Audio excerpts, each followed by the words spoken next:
everybody, welcome back to the channel.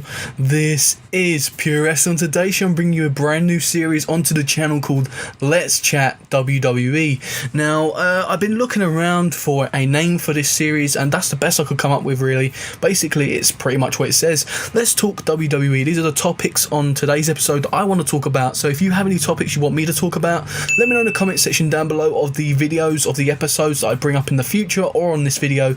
I'm very, very grateful. Also, thank you very much for everybody sticking with me, really, on this channel. I really do appreciate it. If you haven't seen the last two videos I put up a reintroduction to the channel or what I'm looking to do in the future. I said I had many ideas. This was one of them. I wanted to talk sort of like a news and rumours show, and I wanted to give it official name. So let's chat WWE was the name I come up with. And also the other video I done was a redo, basically another re-update of the top 10 drafts that need to happen in 2018 as well. So if you haven't checked that out, go and check it out. There'll be a sort of like a video thing at the end of the video after my outro. You'll see, you can click on the videos basically on the screen, or there'll be links in the description. Also in the description, guys, there'll be my social media links as always, with a couple of other video links down there. If you go and check that out, I'll be very, very grateful too. Smash the thumbs up if you enjoyed this video. As always, comment down below your topics you want me to talk about, and also maybe some feedback on this sort of video. If you like it, let me know. I'll be very, very grateful too. And yeah, go ahead and check the other videos out, and don't forget, if you're brand new here, please subscribe to This Is Pure Wrestling. This is the place to be for some awesome wrestling content, and I've got a lot more ideas coming your way. So stay tuned, subscribe, like, share, comment, everything you can do to support this channel, and we go straight into Let's Chat WWE.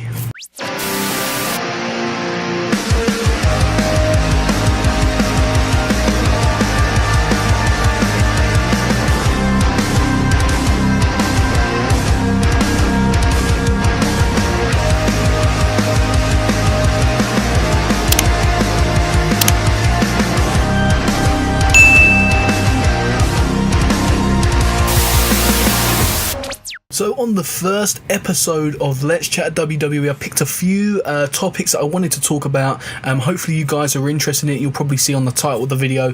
I wanted to talk a little bit about Roman Reigns. I wanted to talk about the Undertaker and Cena angle, where they might be going with and what they could be doing. There's some rumours and news coming out about that. The 205 Live division and the tournament at the moment. That would be something I really want to talk about. Broken Matt and Jeff Hardy. A little bit about that. I want to talk about Broken Matt gimmick, and also the Jeff Hardy thing coming up, what I would like to see they do, and also a little bit about the dual branded pay-per-views thing. So for your weekend, that is what I want to talk about. As I said, comment down below if there's anything you want me to talk about, and we go into the first topic. Now, Roman Reigns really is a sore subject to most people, but to me, I like the guy. I think he's a hard worker. Now, it doesn't mean I think he's the best wrestler. Doesn't mean I think he's the best promo artist. I don't think he's the best in any way, shape, or form. But one thing I do think he works hard with is basically his stuff outside of the WWE. I think he does try. You can see he does try with the gimmick. Obviously, it's a fouled gimmick, but we all can't sit there and blame Roman Reigns for the way they book him and the way he's just doing his job, basically. And I think the promo that he done on Raw, I thought the promo was okay. I don't think it was the best of his life. I don't think it was the best he could do. I think there's plenty more Roman Reigns could do. I think he's got a lot of potential.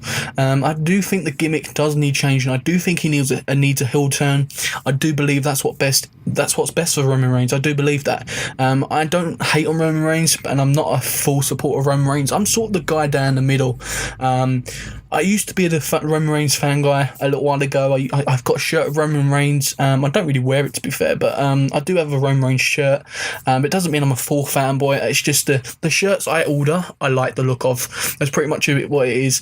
Some of the wrestlers' shirts that I've got is because I like the wrestler. Like for Samoa Joe, I don't think the Samoa Joe shirt from NXT looks the nuts. I don't think it looks great or anything, but it's just because it's Samoa Joe. I like the shirt. That's really it. But this one, like the Baron Corbin, obviously obviously Baron Corbin was a jobber a little while ago, lost a briefcase, but I just love the shirt. It looks awesome, so I ordered the shirt. So, but Roman Reigns, I just think I feel sorry for the guy at times. I really do. I can't help but feel that, because at the end of the day, this guy goes in, he wrestles every week, he does his job, and yeah, I get it. The WrestleMania we didn't want, Roman Reigns versus Brock Lesnar, but we knew that it was going to happen months ago. So I don't see the point of hating on Roman for this, because at the end of the day, he doesn't book the matches. Obviously, he can only ask for the best of the best, and that is probably one of the best of the best matches in Vince's eyes.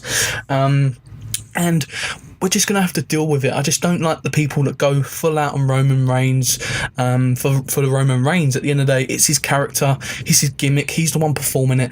I like Roman Reigns as the person. That's what I respect. You got to remember, there's everyone else out there, anyone in WWE, they've got their person, they've got their own personality, and they've got their gimmick. And you have to separate that sometimes. And all the things that happen, you have to remember, it's all storyline, it's all booked by the main, obviously, the creative. And that's one thing, that's the thing that's wrong with Roman, and it's been since he split up with the Shield from the first time. It's creative writing, and it's the character and the way. And Triple H coming out saying he's a full heel, it's complete crap. It really is. He isn't a heel. He isn't a heel.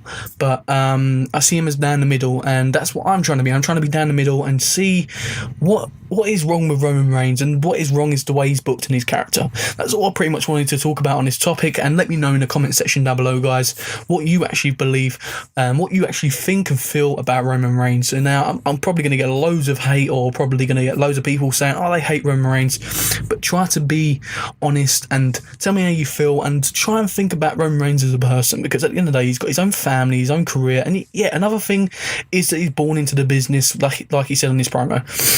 That was Uso, sorry. The Uso said that on their promo. Roman Reigns as well was born into the business, is his family and all that, obviously The Rock and stuff like that. That's another thing, obviously bugs me a little bit, but we can't go ahead and hate him. Look at Charlotte Flair. She was born into the business, and there's plenty of others on there that are born into the business, so I don't want to hate on Roman for that. Let's go on to the next subject, and it is the Undertaker and John Cena angle. Now, there's rumours coming out that Undertaker isn't actually going to wrestle him, and the way they're portraying it on telly, I actually do believe that it's going to happen. But there's also rumours going around that Rey Mysterio could be added into this feud. Now, possibly, I wouldn't mind seeing that, but then I don't see Rey Mysterio and Cena having a great match, if I'm honest.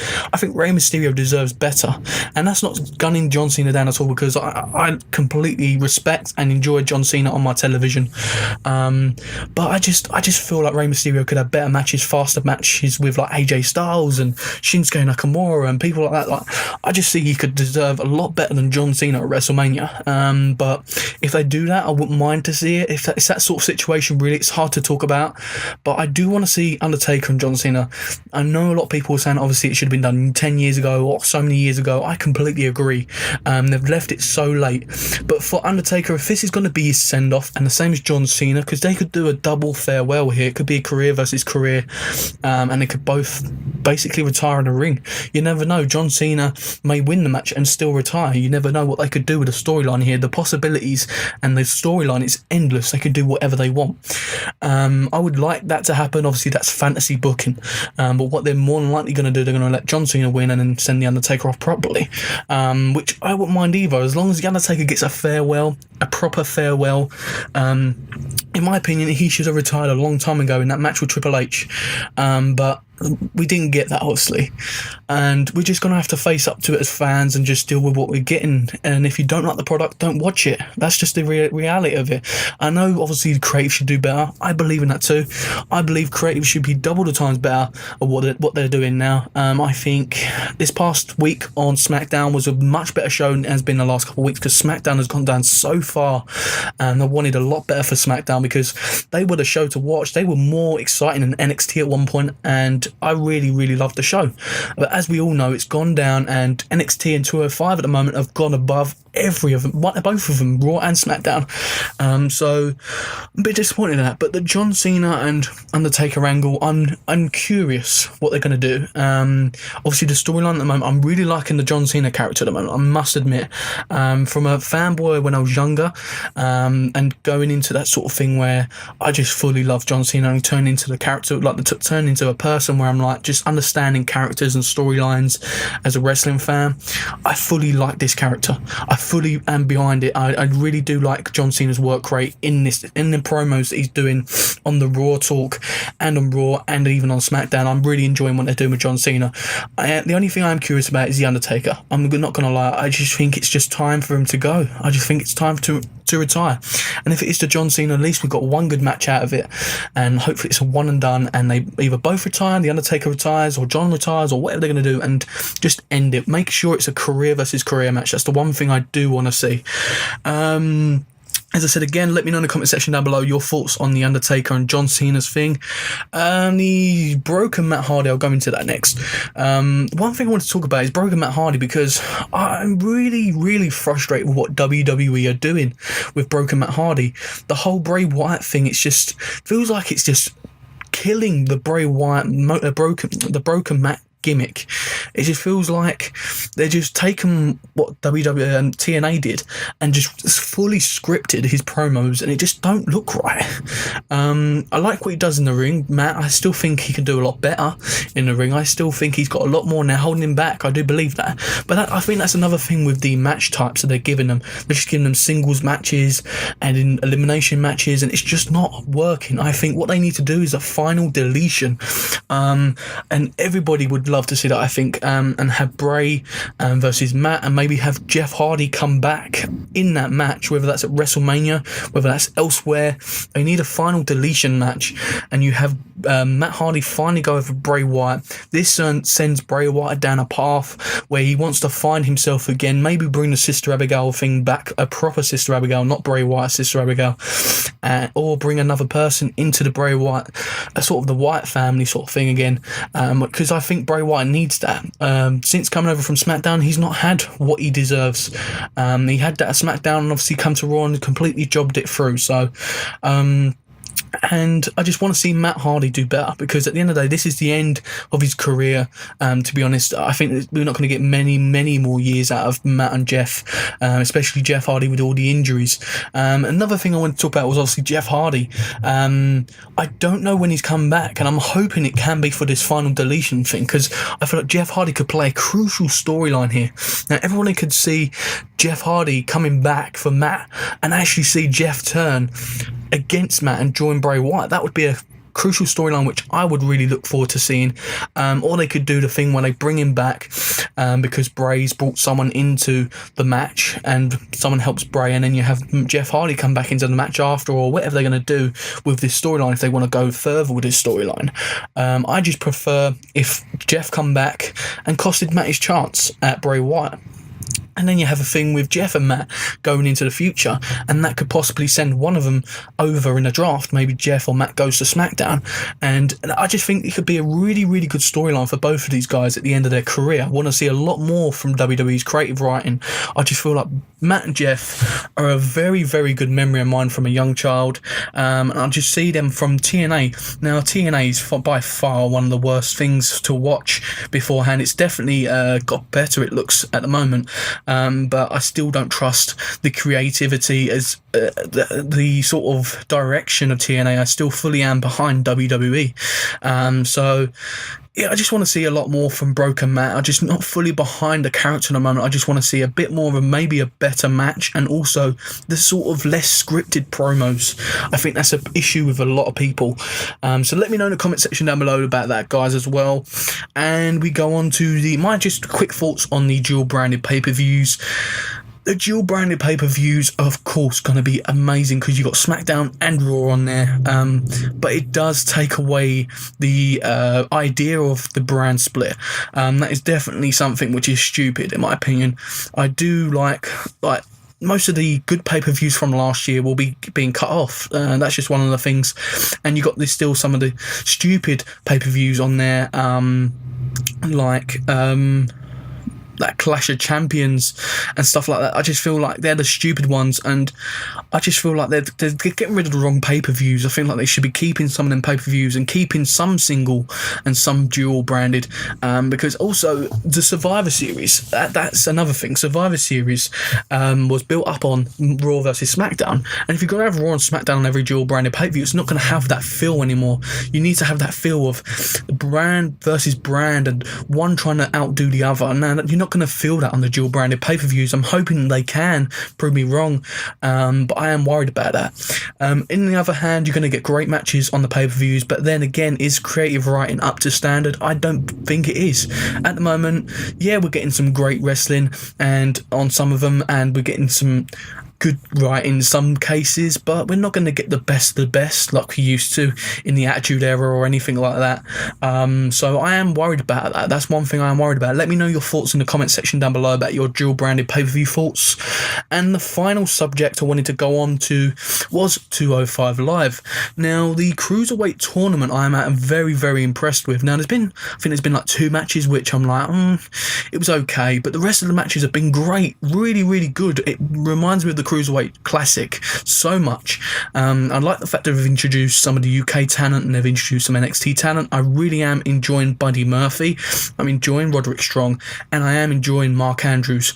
I've really, really enjoyed Mark Andrews' match against, I think it was Akira Tozawa. I think that was a very, very good match. I'm liking the look of Mustafa Ali. He's my pick to win it. If you want to put your predictions in the comment section down below as well on the Cruiserweight Championship match at WrestleMania, I'm going for Mustafa Ali versus Cedric. If it ain't Cedric, it's going to be Roderick Strong, obviously. But I don't know where they're going to go. I think it's going to be Cedric versus Mustafa, and I think this may push Cedric heel if Mustafa wins at WrestleMania. That's what I'm going with. That's what I feel the story may be. It could be different. I could be completely wrong. I do make silly mistakes and think silly things like fantasy booking, but hey, we're wrestling fans, we enjoy it. But the 205 Live roster is looking much better, and I feel like if they can add maybe an Andrade Cien Almas, maybe Sin Cara to that division, maybe Rey Mysterio obviously in talks for that, I just feel like there's a lot of potential. Maybe even Apollo Crews, maybe Neville coming back, maybe Johnny Gargano or Tommaso Ciampa. They've got so many, there's got so many potential things that can make that show be great as a whole, and I really am looking forward to seeing what Drake Maverick and obviously Triple H, apparently rumoured to be hosting that show and creatively writing the show. I'm looking forward to seeing what comes for 205 Live.